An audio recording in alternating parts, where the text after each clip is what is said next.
నా ఇష్టం వచ్చిన వాడితో ఆడతాను పాడతాను, మధ్యలో నువ్వెవతివి? నేను ఎవర్నా? నువ్వు కావాలనుకుంటున్న ఆ వెధవకి పెళ్ళాన్ని. పెళ్ళానివా? పెళ్ళం? నువ్వు అతనికి పెళ్ళం, అతను నీకు మొగుడు. అసలు నీలో పెళ్ళానుకుండవలసిన లక్షణం ఒక్కటైనా ఉందా? మొగుడు ఎంగిలి పళ్ళాల్లో తింటూ ఉంటే చూస్తూ ఊరుకోవడం పెళ్ళం లక్షణమా? తలకి నూనెలా పెట్టుకోకుండా మాసిన గుడ్డలతో ఊరంతా బికారామల్లా తిరుగుతూ ఉంటే చూస్తూ ఊరుకోవడం పెళ్ళం లక్షణమా?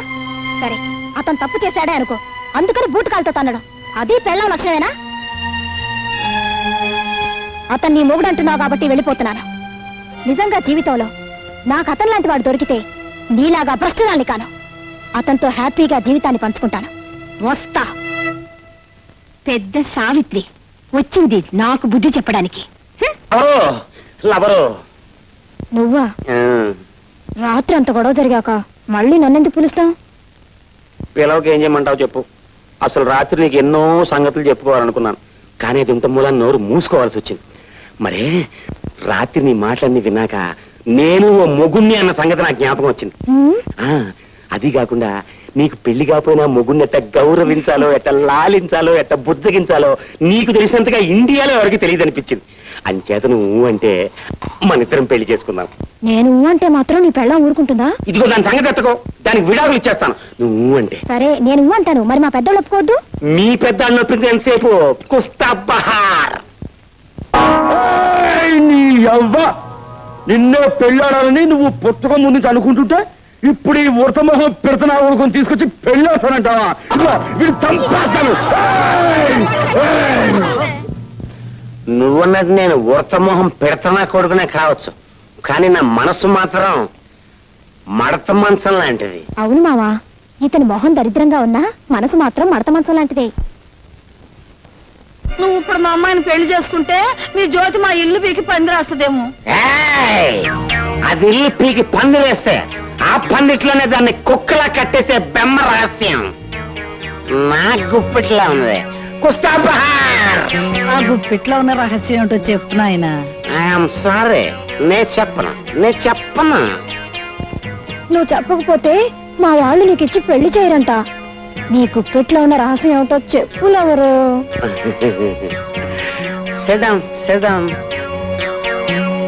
జాగ్రత్తగానండి చూడండి, నువ్వు కూడా జాగ్రత్తగా చెప్పు. చెంచల్ చచ్చిపోయినని చెప్పి జ్యోతి దాని ప్రియుడు కలిసి నా చేత మా మామయ్యని బ్లాక్ మెయిలింగ్ చేయిస్తున్నారు. అసలు నిజం చెప్పాలంటే చెంచల్ చచ్చిపోలేదు, బతికే ఉంది.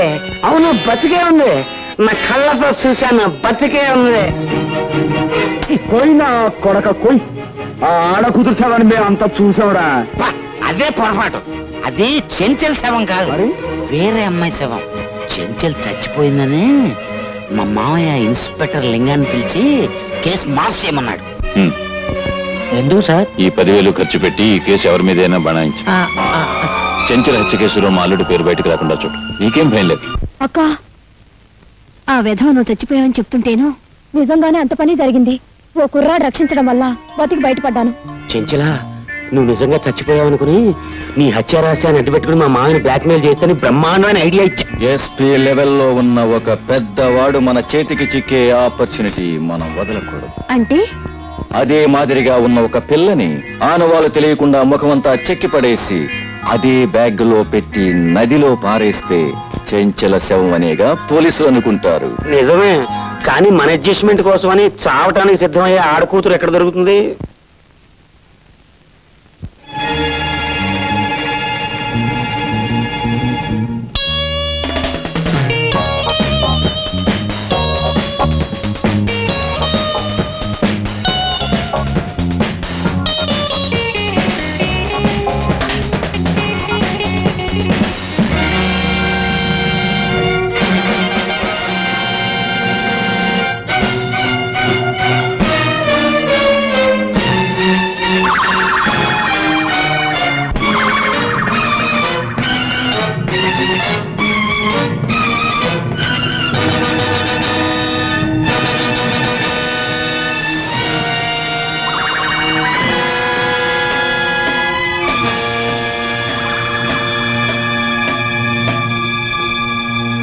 ఇప్పుడు చెప్పండి, చెంచలు చచ్చిపోయిందంటారా బతికుందంటారా? ఆ గిరిబాబు గారితో సరదాలు చేసుకుంటూ హాయిగా ఉంది. సరే, ఇప్పుడు ఆ చెంచలు ఎక్కడుంది? జ్యోతి దగ్గరే, ఆ క్లబ్ లోనే ఉంది.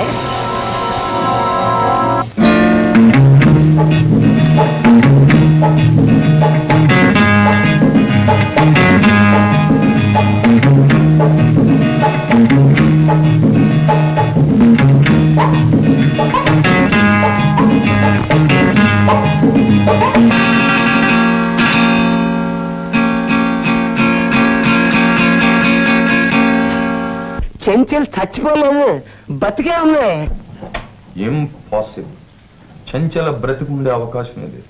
చంచల హత్య చేయబడినట్టు కోర్టు వారు నమ్మారు. నిందితుడికి శిక్ష కూడా విధించారు. ఈ టేప్ రికార్డులో వాడి మాటలు ఎవరో తాగుమతి మాటలే ఉన్నాయి. అంచేత ఈ మాట అసలేనమ్మా.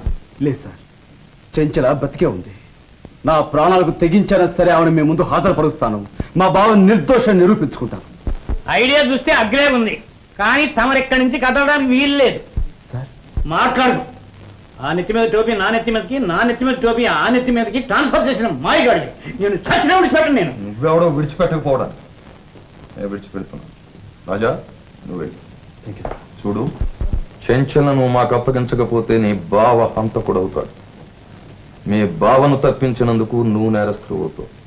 మీ ఇద్దరు నా చేతి నుంచి మాత్రం తప్పించుకోలేరు, గుర్తించు.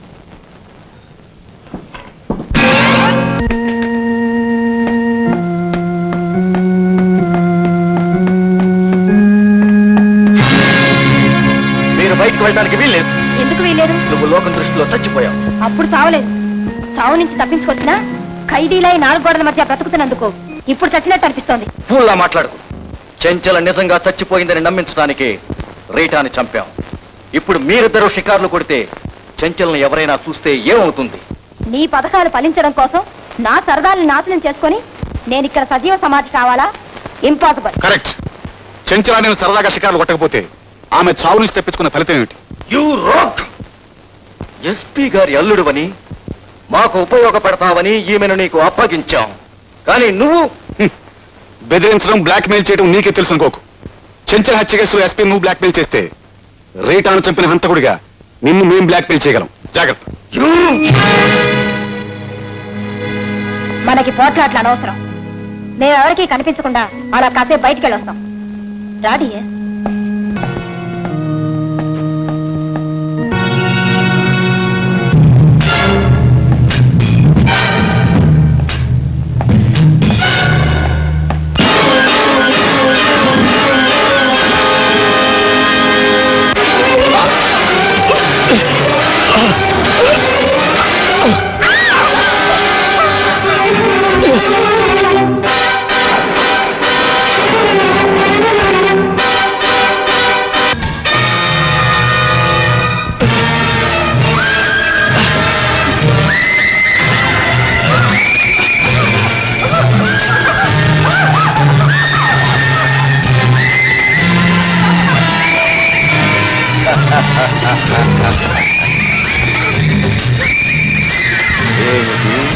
షికార్లు కొడతారా?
నేను ఎదవని మాట్లాడుతున్నాను. ఏం లేదు, జీవితంలో మొట్టమొదటిసారిగా ఓ మంచి పని చేద్దామని ఫోన్ చేశాను. మీ ఆయన ఇక్కడ చాలా ఆపదలో ఉన్నాడు.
మనం అనుకున్నట్టుగా చెంచల శవాన్ని తగలబెట్టడానికి ఇక్కడే ఏర్పాటు చేశారు.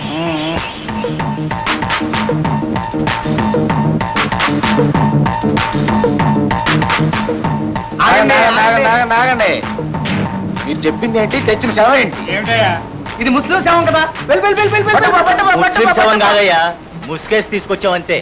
అయితే ముసుగు తీసి శవం మాకు అప్పచెప్పండి, మాకు ఒక గ్యారంటీ ఉంటది. నేను తగలట్టుకుంటా, మీరు వెళ్ళిపోండి. అదే కుదరదయ్యా, మేము ఉంటాం. ముస్లిం శవమే. మూర్ఖులా ఉన్నారు. శవం తగలబెట్టడం ఏదన్నా కావాల్సింది. అలాగే కానివ్వండి. కలకలి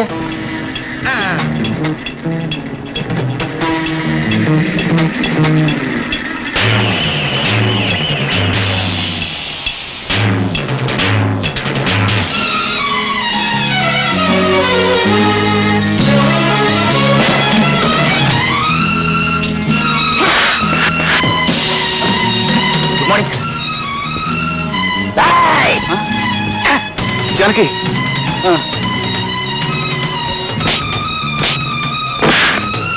జానకి,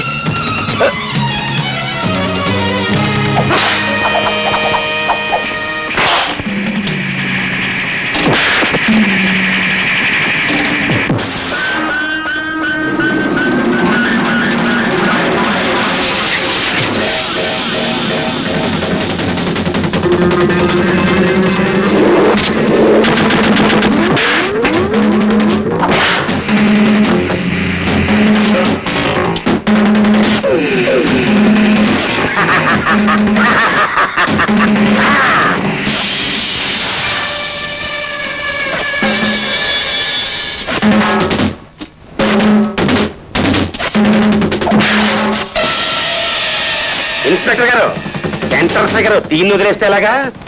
ఇది మున్సిపాలిటీని కుస్తాబహార్ చేసేయటమే కాదండి, మొత్తం మన కంట్రీనే మిఠాయి కిళ్ళీలా నదిలేస్తుంది. తీసుకెళ్ళండి. Don't wish me inspector. నేను ఆ అర్హతను పోగొట్టుకున్నాను. బంధు ప్రేమకు లొంగిపోయి చట్టాన్ని మోసం చేశాను. నా ఉద్యోగానికి రాజీనామా ఇచ్చేస్తాను.